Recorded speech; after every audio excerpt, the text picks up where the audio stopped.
చెప్పండి, ఇబ్బంది ఏంటి? ఏం కాలే. ఎందుకు వచ్చారో చెప్పండి. నీకు తెలియదా ఏమైందో? అరే నాకెట్లా తెలుస్తుంది మీకేమైందో? మరి నన్ను కూడా అడగక ఏమైంది. అరే మేడం, నేను నీ బాయ్ ఫ్రెండ్ నాకెట్లా తెలుస్తుంది నీ బాధ? నువ్వు చెప్తేనే కదా నాకు అర్థమవుతుంది. అరువు, నువ్వు కూడా అరువు నా మీదనే. అందరు నా మీదనే అరుస్తారు.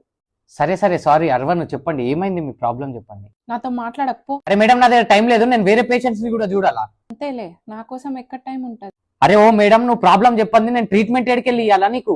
ప్రాబ్లమ్స్ అన్ని నాకే ఉన్నాయిలే. అరే ప్రాబ్లం ఏంటి? నేనే పెద్ద ప్రాబ్లం. అదైతే కనిపిస్తుంది. ఏమన్నావు? ఏం లేదు.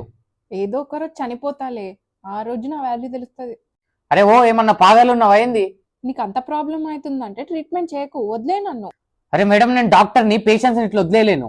నాకు చెప్పాలని లేదు. నీకెందుకు చెప్పాలని లేదు? ఎందుకంటే నువ్వు వేరే పేషెంట్స్ ని కూడా చూస్తావు. డాక్టర్ని నేను చూడకుంటే ఇంకెవరు చూస్తారు వాళ్ళని? చూసావా మళ్ళీ అరుస్తున్నావు.